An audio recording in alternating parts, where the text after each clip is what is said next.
Bonjour à tous et bienvenue dans ce Morning Bull Live. Nous sommes le 12 août 2024 et la semaine qui vient de se terminer, c'est un peu comme quand vous allez au restaurant après une journée de ski, que vous mangez une soupe de moule au safran pour vous réchauffer, qu'ensuite vous vous envoyez deux fondus moitié-moitié, vous terminez avec une coupe Danemark double chocolat. Vous savez que ça peut passer, mais vous savez aussi que ça peut vous peser sur l'estomac pendant les 5 jours qui vont suivre. Donc grosso modo, c'est un peu là où nous en sommes aujourd'hui. On s'en est sorti relativement bien puisque finalement, quand vous regardez les performances de la semaine, on ne voit même pas ce qui s'est passé en début de semaine. Il y a encore la volatilité, qui a encore un bout de chemin à faire pour revenir à la normalité. Mais pour l'instant, tout a l'air d'aller pour le mieux dans le meilleur des mondes à nouveau, puisqu'on a oublié les sujets qui nous faisaient peur la semaine dernière. On a oublié la thématique de la récession et nous sommes repartis comme au bon vieux temps dans nos thématiques inflationnistes. Et puis ça tombe bien parce que l'inflation, on va en parler toute la semaine.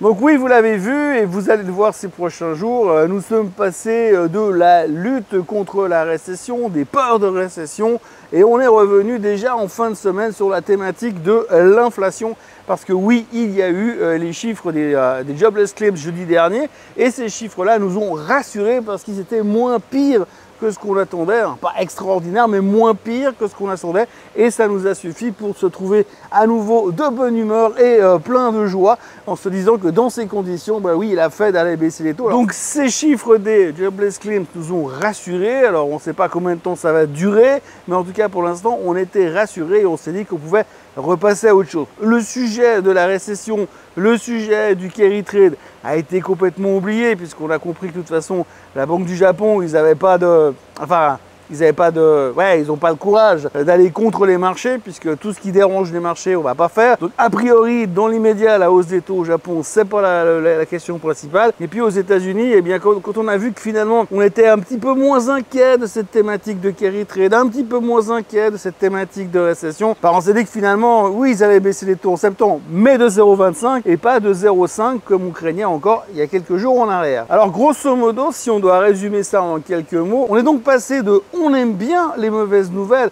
parce que les mauvaises nouvelles, ça veut dire que l'économie ralentit et que donc l'inflation va baisser, va rejoindre le target des 2% et donc M. Powell va pouvoir baisser les taux. On n'aime pas les mauvaises nouvelles parce que les mauvaises nouvelles, ça veut quand même dire qu'on pourrait finir en récession, un de ces quatre. Donc du coup, pour l'instant, le trou d'air de la semaine passée est donc comblé. On se dit qu'a priori, le sujet du carry trade est mis de côté. Nous, ce qui nous importe pour l'instant maintenant, c'est le fait qu'on ne va pas aller en récession. A priori, depuis jeudi dernier, on est plutôt certain de ce côté-là. Évidemment, on peut tourner la veste à la vitesse de la lumière. On sait très bien qu'en ce moment, si on pouvait générer de l'énergie avec les tournages de veste à répétition, ça fait longtemps qu'on aurait réglé le problème du réchauffement climatique et qu'on aurait trouvé bien d'autres solutions que les énergies fossiles. Mais aujourd'hui, la grande préoccupation, c'est de savoir comment est-ce qu'on va gérer cette thématique de l'inflation? Oui, parce que cette semaine, il y a le CPI, il y a le PPI, donc on va repasser de nouveau dans une de ces semaines où on se dit « Oh, ben alors cette fois, c'est cool parce qu'on va tout savoir sur l'inflation » une fois que M. Powell aura pu lire les chiffres du CPI et que nous, on aura pu les interpréter. Donc, la grande nouvelle que l'on va attendre, ce sera les chiffres du CPI de mercredi, parce qu'encore une fois, comme à chaque publication des chiffres du CPI, eh ben, on pense ou on espère que tout va changer. Donc ce matin, si on réfléchit assez rationnellement, on va commencer la semaine avec un moral tout neuf. D'abord parce qu'on sait que les taux vont baisser de 0,25% le 19 septembre. C'est une certitude. Donc pour mémoire, mercredi dernier, on pensait qu'il allait falloir baisser les taux de 0,5% pour pouvoir lutter, voire empêcher la récession d'arriver. Tout ça, c'est oublié. Maintenant, on sait que le 19 septembre, ce sera 0,25% de baisse. Bon, sachant qu'entre deux, il y a Jackson Hole, donc tout peut arriver. Donc oui, encore une fois, bien sûr, tout ce qui va nous arriver entre maintenant et le 22 août pourra nous faire éventuellement changer d'avis. Mais en tous les cas, là, maintenant, à l'instant où je vous parle, à peu de choses près, on est presque sûr. Enfin, ça devrait arriver. Enfin, normalement, a priori, on devrait baisser de 0,25% au mois de septembre. Pour le carry trade, eh ben, c'est réglé, je vous l'ai dit, la Banque du Japon, elle s'est déballonnée. JP Morgan nous a quand même trouvé un chiffre, c'est que 50% du global du carry trade a donc été déjà réduit. Donc déjà, d'un côté, c'est ça de volume en moins qui va devoir se dissiper dans les marchés. Donc ça, c'est plutôt rassurant. on va dire, a priori, mais ça veut aussi dire qu'il y a encore 50% qui peut arriver sur les marchés et qui pourrait faire trembler les marchés. Mais pour l'instant, ça n'a pas l'air d'être notre souci principal, de toute manière, puisqu'on a bien compris que les banques centrales étaient nos amis et que si on avait encore un doute sur le fait que les banques centrales n'étaient pas là uniquement pour soutenir les marchés, depuis la semaine dernière, le doute a été clairement levé. Donc on va essayer de se remettre dans le mood de là où nous étions il y a quelques semaines, à savoir de se dire la seule chose qui nous intéresse, c'est de savoir quel chiffre est capable de donner le dernier coup de pouce à M. Powell pour qu'on ait cette quasi-certitude.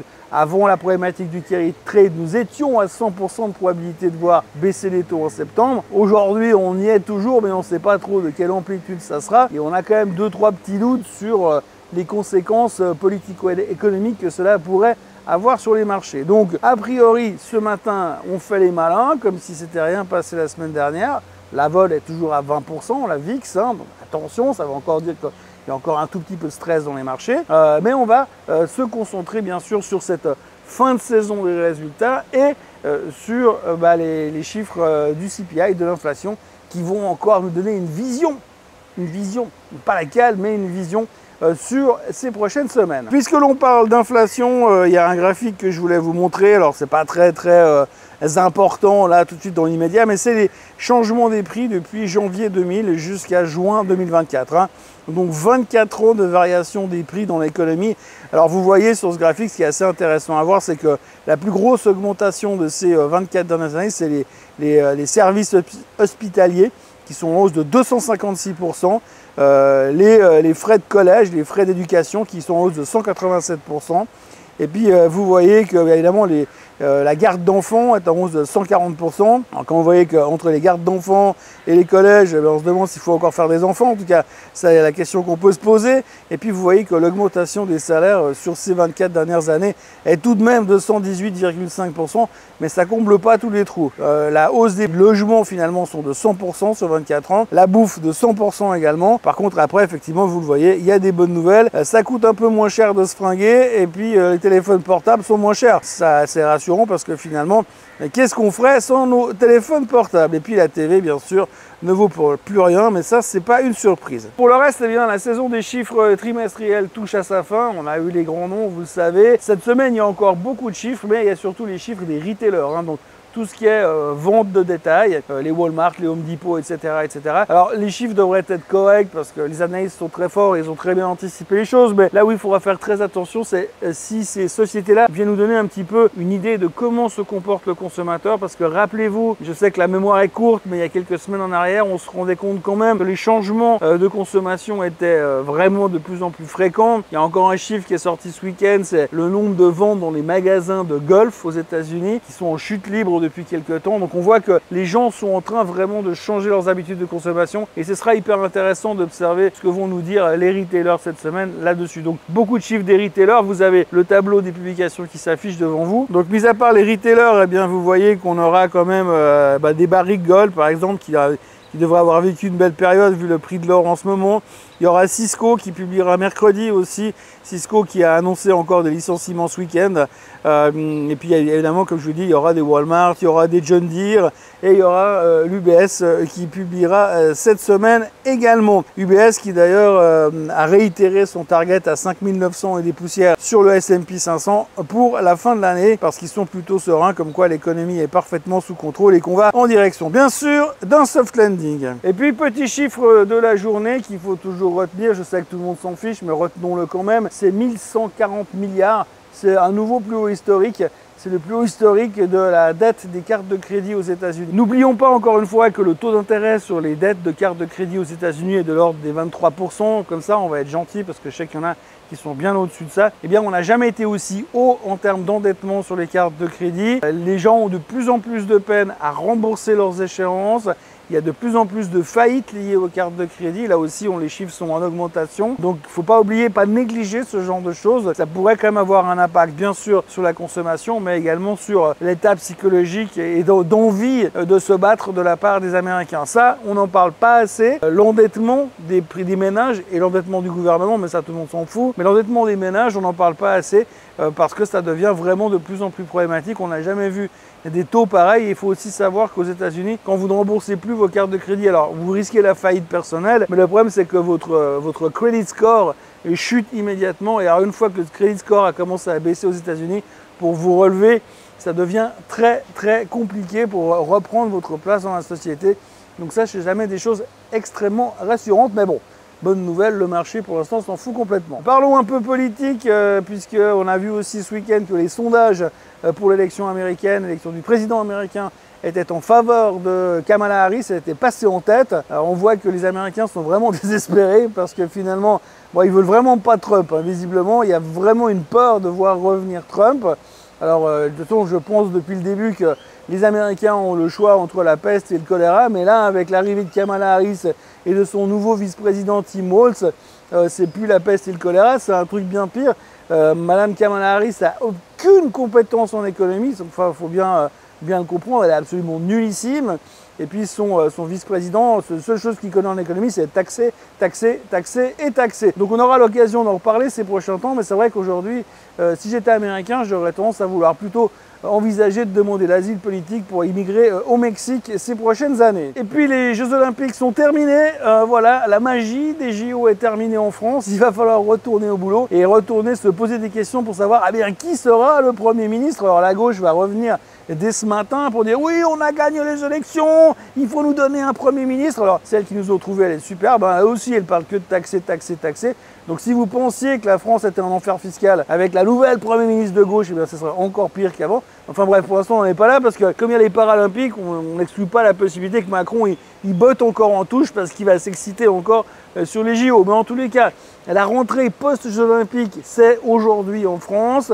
On reparle de la future victoire de Kamala Harris aux États-Unis. On va pouvoir se reconcentrer sur des choses qui sont vraiment intéressantes. Pour le reste, ce matin, alors il n'y a pas de chiffres économiques aujourd'hui, il y a quelques chiffres trimestriels, mais c'est pas ce qui va faire bouger les marchés.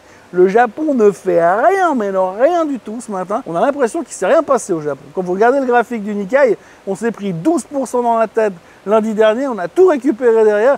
Et la performance nette sur une semaine, après non, il ne s'est rien passé. Pourtant, il s'est quand même passé des trucs. On a compris surtout que, il y a surtout un truc qu'on a compris, c'est que la volatilité, elle pouvait toujours revenir d'un instant à l'autre. Et quand ça revenait, ça faisait très très mal. Voilà, moi je vous souhaite une excellente journée. N'oubliez pas de vous abonner à la chaîne Swissquote en français, de liker cette vidéo, de la partager.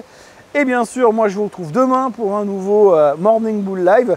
Pour ceux qui n'ont pas vu, j'ai fait une vidéo explicative du carry trade qui est paru ce week-end pour remplacer le Swiss Bliss. Alors je me suis fait allumer parce que je suis venu trop tard pour faire une vidéo sur le carry trade. Bah je suis en vacances, hein, donc j'essaie de faire au fur et à mesure. Néanmoins, n'oubliez pas d'aller voir cette autre vidéo, vous ferez le lien en dessous. Et puis de revenir demain matin pour un nouveau Morning Bull Live et pour voir si on a bien tenu le choc en ce premier lundi où on doit de nouveau repartir sur la thématique de l'inflation. Allez, bonne journée à tous, bye bye.